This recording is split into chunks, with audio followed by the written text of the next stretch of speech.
야곱은 아버지 이삭이 거류하던 땅에서 이제 거주하게 됩니다. 거류라고 번역된 단어는 임시로 살았다는 뜻의 단어고요. 거기서 거주했다라고 이제 번역된 이 단어는 정착해서 살게 되었다 이런 뜻입니다. 그러니까 야곱이 이제 거부가 되어서 아버지가 살던 그 땅에 정착을 하게 되고 거기서 대가족을 이루고 풍족한 대가족의 족장이 된 것이죠. 12명의 아들들과 또 딸을 둔 아주 유복한 가정입니다. 그러나 겉으로 보기에는 평안해 보이기만 하는 이 야곱의 가정은 속으로는 미움과 갈등으로 가득 차 있었습니다. 그리고 그 본질적인 이유는 요셉을 편애하는 아버지 야곱 때문이었죠. 3절 말씀 보시면 요셉에게만 채색 옷을 입혔다 이렇게 되어 있습니다.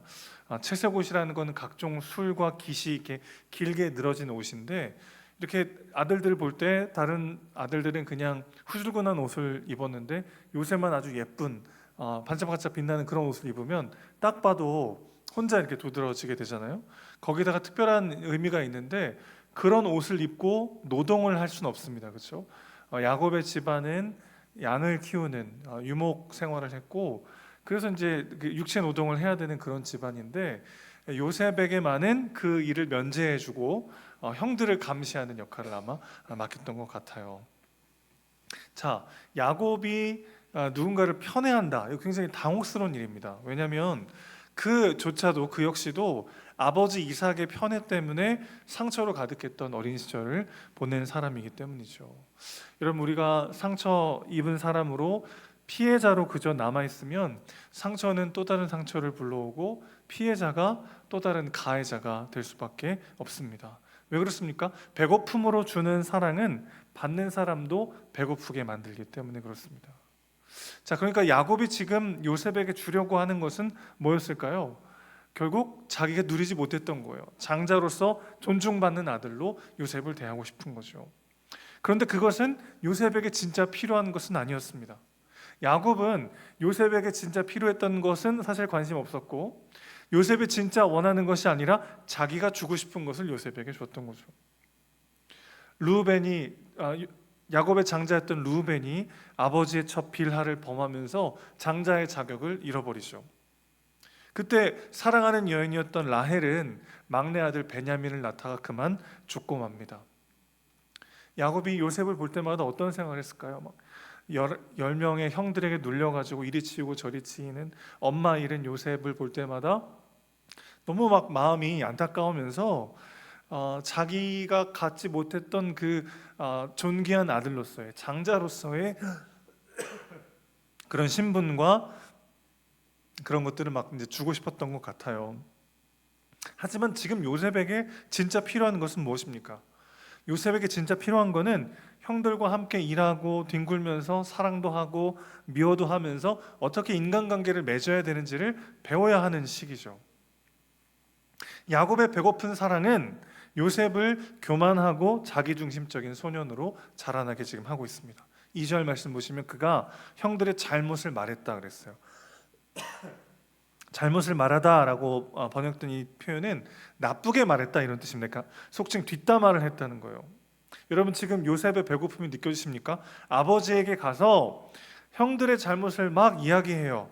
하지만 그는 형들과 잘 지내고 싶은데 어떻게 잘 지내야 되는 방법을 모르는 거죠. 그런 거 있잖아요. 우리 그 예전에 저도 초등학교 때 좋아하는 여학생들 이렇게 고무줄 하고 있으면 몰래 가서 끊고 도망가고, 좋아하는데 좋아한다고 말도 못하고 그렇게 이제 괴롭히는 방식으로 그 마음을 표현하는. 그 요셉이 하는 거라고는 늘 형들 이야기인데 그 형들의 이야기를 아버지에게 막 나쁘게 하는 거예요.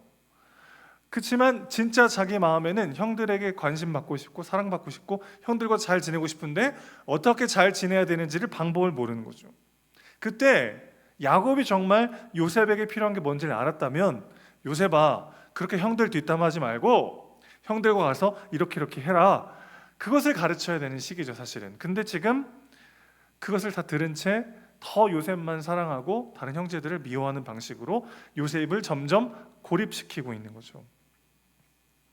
형들을 헐뜯는 방식으로 자신의 자존감을 세우려고 하는 요셉의 모습을 보십시오.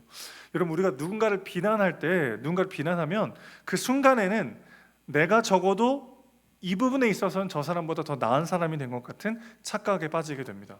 그러나 그런 방식의 우월감은 안개와 같아서 금방 사라져버리고 말아요.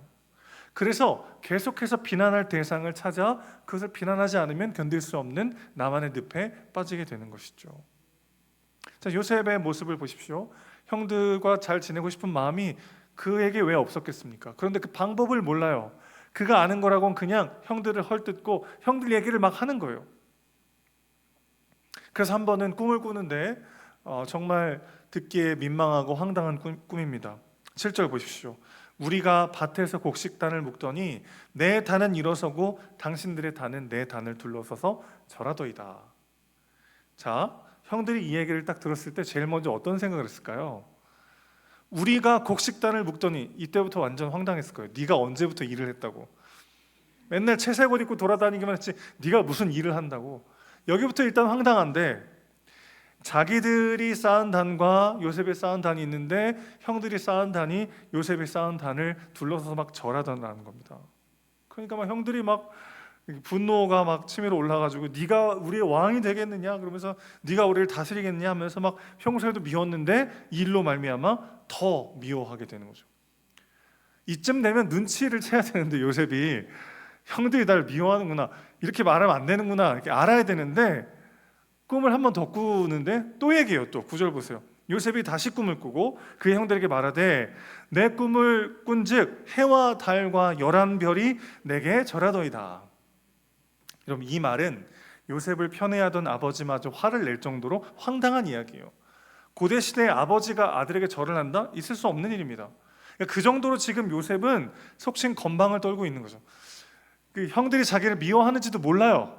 지금 막 자기가 신나가지고 신나게 막 자기 꿈을 이야기합니다. 여러분, 이 요셉의 오만하고 자기중심적인 이 배은망덕한 이런 모습은 사실 야곱이 정말 요셉이 배워야 하고 요셉에게 줘야 할 것을 주지 못했기 때문이기도 하죠. 분명 야곱은 요셉을 사랑했지만 그 야곱의 사랑은 배고픈 사랑이었어요. 그래서 정말 요셉이 받아야 될 사랑을 주지 못하고 자기가 주고 싶은 것을 줬습니다. 그게 요셉을 더 왜곡된 사랑에 빠지게 만들었던 거죠. 야곱의 왜곡된 사랑은 요셉을 아나무인의 부잣집 막내 아들로 자라나게 하고 있었어요. 이 정도 꿈을 꿨으면 사실은 개꿈인가 보다 하고 넘기거나 아니면 두려워서 감히 말을 못 해야 되는데 거칠 게 없는 거죠. 그냥 막 말을 하는 거예요. 막. 여러분, 솔직한 거하고 무례한 거하고는 다르잖아요. 그 구분을 못 해요. 지금 요셉은 막 말해요. 자기 안에 있는 이야기를 막 합니다. 그래서 형들로 하여금 더 분노하게 만들었습니다. 상처와 분노로 찢겨진 형들의 마음을 한번 생각해 보십시오. 4절 보시면 형들이 편안하게 말할 수 없었더라 이렇게 되어 있습니다. 편안하게 말할 수 없었다라고 번역된 이 표현은 샬롬이라는 말이에요. 샬롬. 그럼 샬롬이 뭡니까? 이스라엘 사람들의 인사죠. 인사. 그게 무슨 말이에요? 이게 안녕이라는 인사도 안 하는 사이가 된 거예요. 그래서 형제들이 요셉을 막 죽이려고 하는데 그 분노가 얼마나 컸는지 그냥 한 번 잠깐 죽어서는 안 되고 너는 죽음보다 더한 고통을 받아야 돼. 그래가지고 죽이는 대신에 노예로 팔아버리게 되는 거죠. 결국 요셉은 어떤 삶을 살게 됩니까? 그의 채색 옷은 벗겨질 것이고 노예로 팔려가서 가장 낮고 비참한 존재가 되고 만 것이죠. 그들의 인생을 하나님이 개입하셔서 선으로 바꾸시지 않았다면 아마 요셉의 인생도 그리고 형들의 인생도 아버지 야곱의 인생도 너무나 비참하게 마무리되고 말았을 거예요. 결국 요셉 형제들의 갈등은 사랑받지 못한 자들의 절규이죠. 사랑은 일종의 존중입니다. 한 사람이 다른 사람의 존재에 민감하게 반응하는 것이죠. 그런 존중을 받지 못하면 존재 자체가 흔들릴 수밖에 없는 것이죠. 야곱도 요셉도 그리고 형들도 결국 원했던 것은 그것이었어요. 4절 다시 보십시오. 그의 형들이 아버지가 형들보다 그를 더 사랑함을 보고, 원래 누굴 미워해야 됩니까? 아버지를 미워해야 되는데 누굴요? 요셉을 미워했대요. 그의 형들이 아버지가 형들보다 요셉을 더 사랑하는 것을 보자 형제들이 아버지가 아니라 요셉을 미워했습니다. 왜요? 그들도 아버지의 인정과 사랑과 존중을 원했기 때문이죠. 야곱의 아들들은 아버지에게서 그 사랑과 관심과 인정과 존중을 받지 못했어요. 그래서 그들은 피해자였지만 결국 가해자가 되는 거죠. 우리도 결핍과 상처가 있는 인생을 살아갈 때가 있습니다. 그러나 우리는 하나님의 사랑 안에서 상처받은 자, 피해자로 남아있지 않을 수 있게 되는 거죠. 왜 그렇습니까? 오늘 그분의 은혜와 사랑을 채울 때 그분은 우리를 상처 입은 치유자로 사용해 주시기 때문에 그렇습니다. 오늘 우리가 어디서 배부르려 하는가를 그래서 주목해야 하는 것이죠. 형들이 끊임없이 아버지에게서 배부르려 할 때, 아버지의 사랑과 아버지의 인정에서 내 삶의 의미를 찾으려고 할 때 그들은 계속 고통스러웠고 그들은 피해자였고 상처받은 자였지만, 그래서 결국 그들은 또 다른 피해자여서 또 다른 가해자가 되고 말았지만, 이제 형들의 인생이 어떻게 바뀝니까? 아버지에게서 실망한 다음에 아버지에게서 자신의 존재를 떼어놓죠. 결국 그들이 하나님을 만나 결국 어떻게 됩니까? 이스라엘의 12지파의 족장이 되지 않습니까? 오늘 우리가 어디로부터 배부르려 하는가, 무엇으로부터 내 삶을 채우려 하는가, 우리는 돌아봐야 하는 것이죠. 하나님 안에서 다시 한번 그 은혜와 사랑을 채울 때 상처 입은 모습 그대로, 부족하고 연약한 모습 그대로 사용하시고 사랑하시는 우리 아버지 하나님을 경험하게 될 줄로 믿습니다. 우리 친정한 아버지께서 요셉은 한 아들만을 편애했잖아요. 우리의 진정한 아버지 하나님께서 자기가 가장 사랑하는 맏아들의 옷을 벗기셨습니다. 벌거벗겨진 상태로 그 맏아들은 십자가에 달려 죽었어요. 하나님은 그 아들을 끝까지 외면하시고 버리셨습니다. 그리고 그 아들의 의의 옷을 누구에게요? 우리에게 입혀주셨습니다.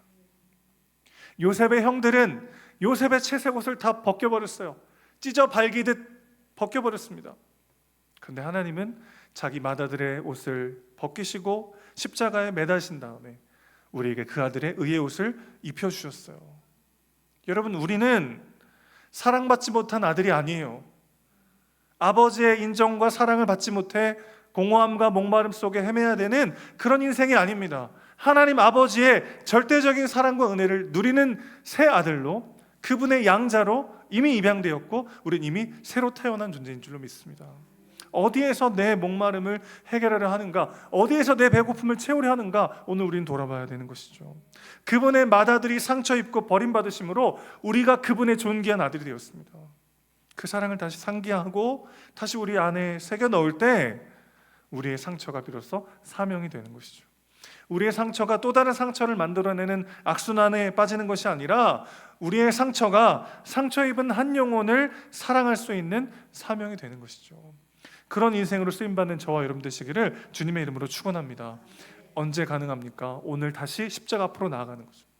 우리의 목마름과 배고픔을 아는 채로 십자가 앞에 가는 거죠. 그래서 주님께서 그런 나를 먹이시기 위해서, 그런 나를 입히시기 위해서, 그런 나를 살리시기 위해서 어떤 일을 행하셨는가 다시 한번 우리 영혼 속에 선포하시기를 축복합니다. 사람에게서 만족과 기쁨을 얻을 수 없죠. 우리가 하는 어떤 일의 성공과 성취에서 배부를 수 없습니다. 그것은 나무 옷과 같아서 하룻밤 자고 나면 다 말라 없어질 것들이죠. 누군가를 비난하고 정죄하는 방식으로 내 자존감을 세울 수 없습니다. 안개와 같아서 금방 희미해져 버릴 뿐이죠. 십자가 앞으로 나아가 그분의 벌거벗겨진, 그분의 찢겨진 몸을 믿음의 눈으로 보십시오. 우리를 어떻게 존귀하게 여기셨는가, 우리가 하나님의 아들이 되시기 위하여 그리스도께서 어떤 일을 당하셨는가 기억하십시오. 그분이 자신의 옷을 다 빼앗기시고 그분이 아버지께 철저히 버림받으심으로 우리가 끊을 수 없는 아버지의 사랑과 존귀의 관을 쓴 하나님의 자녀로 부름받은 줄로 믿습니다. 그 옷이 뭐라고, 참 형들은 진짜 속상했을 것 같아요. 그 옷이 뭐라고. 근데 때로는 아무것도 아닌 게 전부일 때가 있잖아요. 아무것도 아닌데 그것 때문에 정말 내 인생이 다 흔들릴 것 같은, 그 옷이 뭐라고요? 그러나 그리스도께서 자신의 옷을 다 내어놓으시고 우리에게 영원히 해지지 않는 의의 옷을 입혀주셨습니다. 오늘 이 밤 다시 한번 십자가 앞으로 갔으면 좋겠어요. 내가 정말 얻지 못한, 내가 정말 누리지 못한, 내가 놓쳐버린 그 모든 것, 그것을 다시 갚으시기 위하여 그리스도께서 무엇을 잃어버리셨는가 다시 한번 믿음의 눈으로 바라보십시오. 그래서 오직 십자가 위에서 우리를 사랑하시기 위해 자신의 전부를 내어주신 그 사랑 안에서 영원토록 마르지 않는 은혜의 샘을, 생명의 술을 마시며 세상에 줄 수 없는 평안과 위로를 누리며 주님 가신 그 길을 담대히 따라가는 저 여러분 되시기를 주님의 이름으로 축원합니다.